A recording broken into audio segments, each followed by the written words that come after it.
देखते हैं कि तानजीरो मन ही मन कहता है कि मैं इसलिए जीता क्योंकि मैंने ओपनिंग थ्रेड को डिटेक्ट करना सीख लिया है, जो मुझे बताती है कि मुझे कब और कहां हमला करना चाहिए। और जैसे ही मैं उसे देखता हूं, वह अपने आप ही टाइट हो जाती है और मैं उस पर हमला कर देता हूं। तब वहाँ उरोकोडाकी आ जाता है और यह देखकर वो बहुत ज्यादा हैरान हो जाता है और कहता है कि मेरा कोई प्लान नहीं था तुम्हें फाइनल स्टेज में भेजने का, क्योंकि मैं किसी और बच्चे को मरते हुए नहीं देखना चाहता था। मैं चाहता था कि तुम इसे ना काट पाओ, पर तुमने मुझे बहुत इम्प्रेस किया। मुझे तुम पर गर्व है। ये सुनकर तानजीरो की आंखों से आंसू आ जाते हैं और उरोकोडाकी कहता है कोशिश करना कि तुम फाइनल राउंड से जिंदा वापस आ जाओ। मैं और तुम्हारी बहन तुम्हारा इंतजार करेंगे। अब जब रात को तानजीरो खाना खाकर अपने बाल काट रहा होता है, तब उरोकोडाकी कहता है एक चीज याद रखना, राक्षस जितने ज्यादा इंसानों को खाते हैं उनकी ताकत उतनी बढ़ती जाती है, और कुछ राक्षस तो ऐसे हैं जो कि मैजिकल पावर्स को यूज करते हैं। इसलिए तुम्हारी रक्षा के लिए मैं तुम्हें ये वार्डिंग मास्क देता हूँ, जिस पर प्रोटेक्शन मैजिक किया हुआ है। अब सुबह तानजीरो अपनी बहन से मिलकर जब वहाँ से जाने लगता है, तब वह उरोकोडाकी से विदा लेता है और जाते हुए कहता है साबितो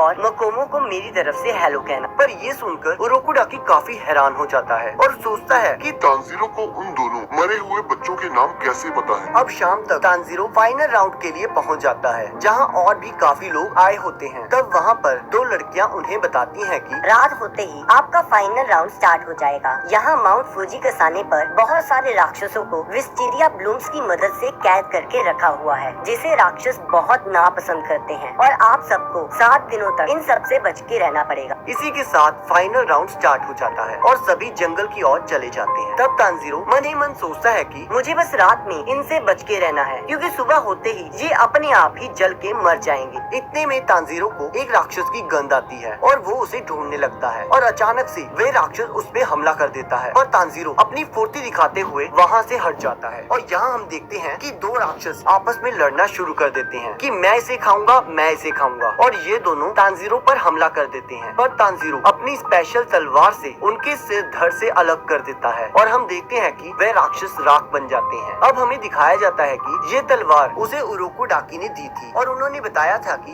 ये तलवार स्पेशल स्टील से बनी है, जो कि सूरज की रोशनी को अपने अंदर समा लेती है, और यही तलवार राक्षसों को पूरी तरह खत्म कर सकती है, जिसका नाम है निटिरिंग स्वॉर्ड। और राक्षसों का सबसे कमजोर अंग उनका गला होता है। अब तानजीरो को एक लड़के के चीखने की आवाज आती है, और जब वो वहाँ पहुँचता है तब वो एक बहुत बड़े राक्षस को देखता है, जिसे देखकर उसके होश उड़ जाते हैं। और हम देखते हैं कि उस राक्षस के हाथ में एक लड़के की लाश होती है, जिसे वो पूरा का पूरा निगल जाता है, और जैसे ही वह उस लड़के को खाता है वो और ज्यादा ताकतवर हो जाता है और ये राक्षस उस लड़के के ऊपर हमला कर देता है। अब तानजीरो उस लड़के को बचाने के लिए उस राक्षस के हाथ काट देता है, पर तब वह राक्षस कहता है कि देखो कौन आया है, एक और जिसके पास फॉक्स मास्क है। ये सुनकर तानजीरो थोड़ा कंफ्यूज हो जाता है। तब वह राक्षस कहता है कि ये कौन सी सदी चल रही है। तब तानजीरो कहता है ताइशो पीरियड। ये सुनकर वह राक्षस बहुत गुस्से में आ जाता है और कहता है मैं इतने समय से यहीं पर कह दूं, उरोकोडाकी मैं तुम्हें नहीं छोड़ूंगा। तब तानजीरो कहता है उरोकोडाकी। तो वह राक्षस कहता है हाँ, उसी ने मुझे यहाँ पर कैद किया था, और तब से मैं लोगों को खा रहा हूँ, और अब तक मैं कुल 50 लोगों को खा चुका हूँ। उनमें से 13 उरोकोडाकी के शिष्य थे, अब 14वें तुम होगे। अभी तक उरोकोडाकी के शिष्यों में से केवल 2 ही थे जो मेरा सामना कर पाए। उनमें से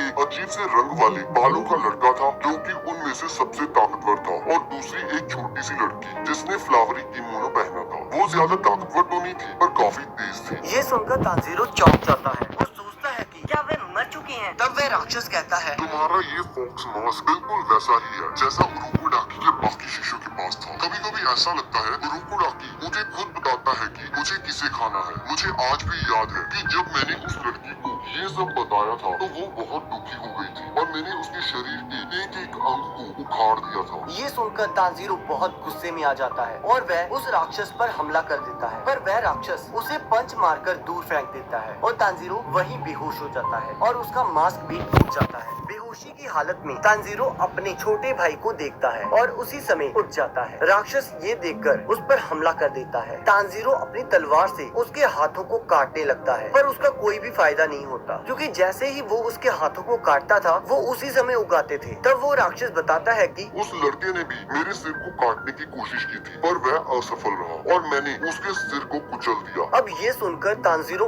और गुस्से में आ जाता है और वो उस राक्षस के हाथों को काटते हुए उसके सिर के पास पहुंच जाता है। ये देखकर राक्षस सोचने लगता है कि तुम मेरे गले को नहीं काट पाओगे। जैसे ही तुम फेल होगे, मैं उस लड़के की तरह तुम्हारा सिर भी कुचल दूंगा। पर इधर तांजीरो अपनी पूरी पावर से उस राक्षस के सिर को धड़ से अलग कर देता है और इसी के साथ एपिसोड एंड हो जाता है। अब अगले एपिसोड को देखने के लिए आपकी स्क्रीन पर एक वीडियो